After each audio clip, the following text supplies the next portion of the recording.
mais, suis-moi, tu vas voir, c'est le kiff complet ici. Il y a tout ici, il y a de l'alcool, il y a des filles, des mecs si tu préfères, il y a tout ce qu'il faut, il y a même de la bonne musique. Et même on peut trouver des armes, c'est comme ça que ça se passe à Night City.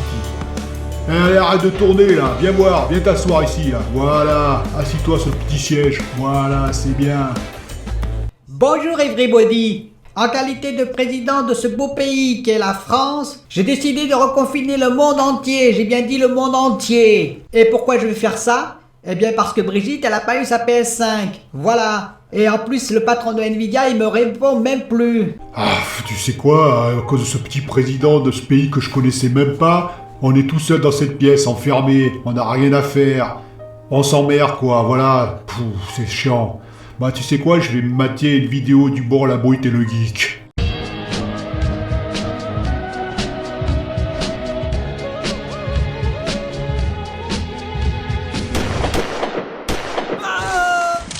Bonjour les amis, alors une nouvelle vidéo, j'espère que vous avez passé un bon week-end, un bon dimanche.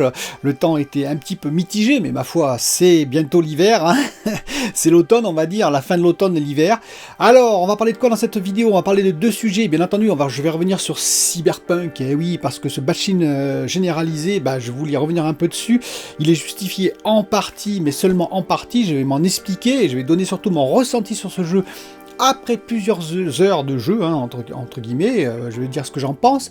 Et pour en venir donc au premier sujet, les téléviseurs, eh bien écoutez, il y a une annonce qui est arrivée là et qui est très intéressante parce qu'elle prépare, on va dire, l'avenir en 2021 et elle change un petit peu la donne par rapport à ce qui était prévu, c'est-à-dire que grosso modo, il va avoir une véritable, je pense, révolution en 2021 qui va permettre, alors j'en avais déjà parlé, mais elle a beaucoup avancé cette révolution qui va permettre vraiment de révolutionner un peu le monde du téléviseur. Et c'est quoi cette annonce? Eh bien c'est Samsung qui l'a faite en annonçant un nouveau téléviseur micro LED, et oui, micro LED, je vous en avais déjà parlé, alors c'est pas tout à fait du micro LED, on va en parler après, mais presque, et c'est une dalle de 110 pouces, et oui, 110 pouces, 2,85 m je crois, c'est juste énorme, qui va arriver en Corée dès le premier trimestre 2021, et juste après en Europe et dans le monde. Alors qu'est-ce qu'elle a de particulier cette dalle, vous allez me dire, parce que voilà, c'est le micro LED, on en entend parler depuis un moment, ça arrive, enfin voilà, on savait pas trop, et bien la différence, c'est tout simple, c'est qu'avant, il y avait le wall de Samsung qui était en 146 pouces, certes, mais en 4 écrans parce qu'ils n'arrivaient pas à faire plus grand, hein, donc ils avaient une taille, on va dire, maximale, et surtout, qu'ils n'arrivaient pas à industrialiser. Il y avait un gros mystère sur l'industrialisation des micro LED, et oui, on ne savait pas si ça allait être possible.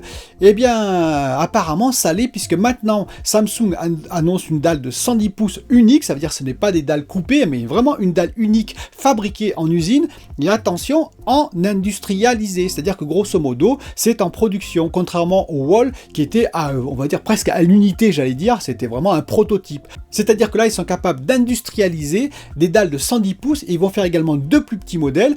La 110 pouces va coûter un peu une blinde, mais moins cher que le wall, bon, ce qui était en 146 pouces, qui coûtait 350 000, on va dire euros, hein, c'était des dollars, mais on va dire euros. Là, ça coûtera 120 000 euros. Alors vous allez me dire, waouh, c'est super cher. Et effectivement, c'est super cher parce que c'est un début de techno. Rappelez-vous l'OLED, rappelez-vous même, on va dire, tout simplement, le LCD classique. En 2014, il y avait le LG 105 UC9 qui coûtait, donc 105 pouces, hein, qui coûtait 120 000 euros, voilà, 120 000 euros, à peu près le même prix que cet écran, on va dire, de Samsung 110 pouces, donc 105 pouces, vous voyez, il est même un peu plus grand le Samsung, et il vaut le même prix qu'un écran en 2014, 105 pouces, LCD, même pas OLED, et oui, voilà, vous voyez, donc il y a quand même une sacrée, voilà, c'est à peu près le même écart, et on voit aujourd'hui, bon, c'est vrai, 6 ans après, le prix, effectivement, des grands écrans a réellement chuté en LCD. Autre exemple, en 2014, en Full HD, même pas en 4K, un 75 pouces LG, hein, donc OLED, ça coûtait 20 000 euros. Ouais, voilà, 20 000 euros, un 75 pouces. Hein. Vous voyez, donc c'est quand même une taille plus modeste, même si ça reste très très grand.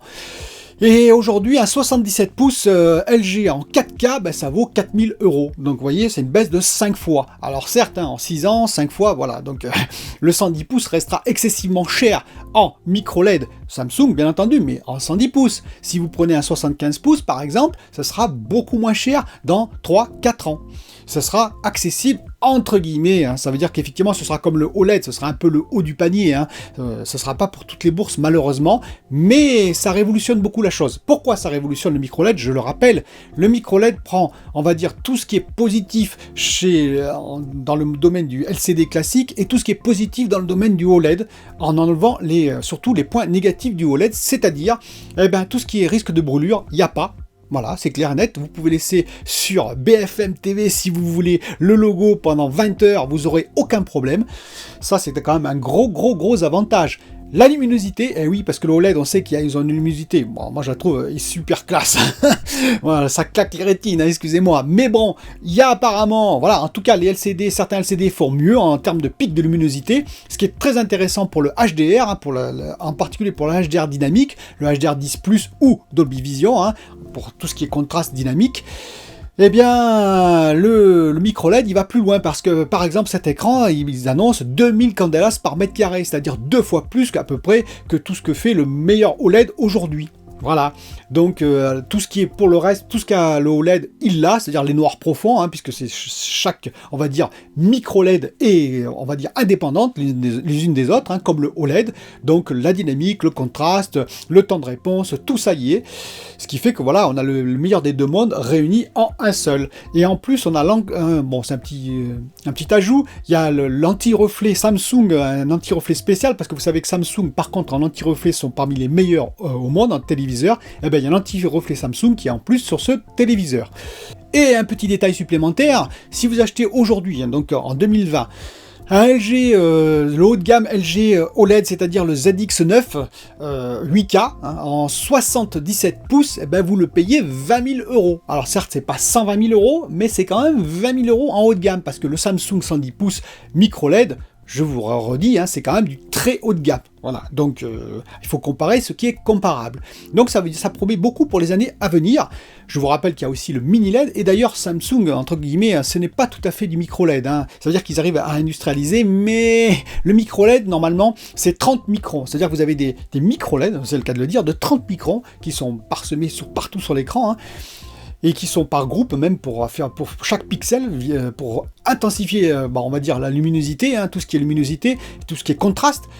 Eh bien, là, apparemment, ce serait des mini-LED qui se tourneraient plutôt autour de 100 microns, voilà, dans ces eaux-là. Mais enfin, c'est quand même un bel exploit technologique, et ça promet beaucoup pour l'avenir. Passons maintenant à Cyberpunk. Eh oui, Cyberpunk. Alors déjà, je vais parler de mon expérience et ensuite je vais parler de ce qui se passe dans la communauté des joueurs, hein, dans tout ce qui est gamer sur ce jeu. Alors mon expérience elle est très simple sur GeForce Now, toujours pareil, donc j'ai toujours quelques problèmes de connexion, je croyais avoir résolu les problèmes en changeant de serveur, plus ou moins, mais bon, rien de catastrophique, on va dire j'attends plutôt 2 minutes, voilà, ou 1 minute, c'est pas instantané, mais c'est moins catastrophique qu'au départ, donc bon, voilà. Mais disons que j'accepte le deal, surtout par rapport à ce qui se passe avec les consoles, les problèmes qu'il y a sur les consoles PS4, Xbox One en particulier. Alors, mon expérience, je dirais que c'est un très très bon jeu, voilà. Pour moi, je suis immergé dans le jeu. Je vous rappelle quand même, par exemple, pour Last of Us 2, il y avait plein de défauts. On peut le dire quand même qu'il y a quelques défauts, même si le jeu est très beau, il y a quelques défauts. Mais voilà, j'ai donné un coup de cœur à ce jeu parce que j'étais totalement immergé, imprégné dans l'histoire et émotionnellement avec les personnages. J'étais vraiment en émotion, en accord avec les personnages, en empathie avec les personnages. Alors pour ce jeu, je dirais les grosses qualités, je vous le répète, c'est les dialogues qui sont vraiment excellents, vous êtes dans un film quoi, grosso modo vous suivez l'histoire principale, vous vivez le film, et ça c'est génial. Il y a des grosses parties, même dans les parties combat, alors combat je dirais plutôt à distance, hein. Je vais revenir sur le combat à main nue, mais les combats à distance, moi j'ai kiffé, voilà. C'est pas du Call of Duty, c'est pas c'est peut-être pas aussi intense que Call of Duty, aussi bien fait, mais ça reste très très bon, moi j'étais immergé dans les combats quand il y a une succession de combats, parce que vous êtes obligé de sortir d'un endroit, par exemple, on s'y croit. Enfin, moi, je m'y crois. Alors, bien entendu, il y a quelques défauts, mais j'en parlerai après. Il y a aussi, comme qualité, je vous le répète, l'histoire principale, elle est vraiment prenante. Voilà, l'histoire principale, je parle bien, parce que moi, je suis vraiment que dans l'histoire principale pour le moment. L'histoire secondaire, les histoires secondaires, j'en parlerai après, mais là, je suis que dans l'histoire principale, et je kiffe. Voilà, l'histoire principale, il y a des retournements de situation, il y a des surprises. Alors, c'est presque dommage d'avoir vu les trailers, je vous le dis, puisqu'il y a 2 ou 3 surprises qui ont été gâchées par les trailers. C'est dommage, j'aurais pas mis ces trailers-là, moi, entre guillemets, parce que quand c'est arrivé la scène, je me suis rappelé des trailers, et évidemment, ça m'a un peu gâché, on va dire, le retournement de situation, le cliffhanger, mais bon, tout le reste, c'est très très bien. La tournure, c'est vraiment cyberpunk. Donc si vous aimez pas du tout, on va dire, l'univers Blade Runner, par exemple, vous n'allez pas du tout aimer ce jeu-là, parce que c'est vraiment cet univers-là, cyberpunk, tout ce qui est, connexion avec le cyberespace, etc., etc. Donc tout ce côté-là est très très positif. Les personnages, j'ai beaucoup d'empathie avec. Je vous dis, il y a des scènes assez fortes. Donc voilà, c'est très très bien, moi je suis vraiment dans le jeu et j'apprécie beaucoup. Ça ne m'enlève pas, évidemment, la vision que j'ai sur les défauts de ce jeu. Il y a plusieurs défauts, bien entendu. Par exemple, un défaut simple, mais catastrophique. Hein. Non, mais moi, je prends plus la voiture. Voilà, je sais pas si vous avez pris la voiture, mais alors, quand vous avez joué à des jeux, je vous répète, comme Forza, par exemple, parce que je joue à celui-ci actuellement, Forza Horizon 4, et que vous passez sur une voiture dans Cyberpunk, c'est juste malheureux, quoi. Ça fait peine, quoi. Je vais vous dire, conduire la voiture dans Cyberpunk, ma foi. Donc, je préfère aller à pied partout, hein, je vous le dis franchement, ou alors prendre les bornes, vous savez, pour vous déplacer, parce que non, c'est pas terrible. Une autre chose qui est un peu, on va dire, substantielle, hein, c'est que excusez-moi le terme, c'est le bordel cette ville. Alors c'est très très bien représenté et ça peut être un côté positif d'ailleurs, hein, parce que Night City, bah oui, c'est le bordel, c'est normal, hein, on est dans un univers, comme je vous répète, Blade Runner, donc une ville très verticale, le bas, c'est un peu les bas-fonds, il y a des ponts partout, il y a des passerelles partout, il y a des endroits où vous pouvez aller partout, c'est génial. Et en même temps, comment vous dire, c'est pas aussi clair en termes de, on va dire, de priorité, de mission, etc., que ce que vous aviez par exemple dans The Witcher. Voilà, c'est pour prendre cet exemple de CD Projekt. Mais bon, ce n'est pas une grosse critique, hein, c'est-à-dire il faut s'habituer au jeu, c'est pas si facile que ça si vous suivez pas la mission principale, parce que vous avez plein d'informations partout. En fait, vous êtes, on va dire, vous succombez sous le nombre d'informations entre toutes les possibilités que vous avez, parce qu'elles sont énormes pour vous, pour l'upgrade de votre corps, pour toutes les possibilités, on va dire, tout ce qui les attribue, etc. Il y en a énormément, les possibilités que vous avez de mission, etc. Donc ce qui fait que, voilà, vous succombez un peu sous tout ça. Visuellement parlant, sur GeForce Now, je vous le répète, la critique que je pourrais faire, c'est beau.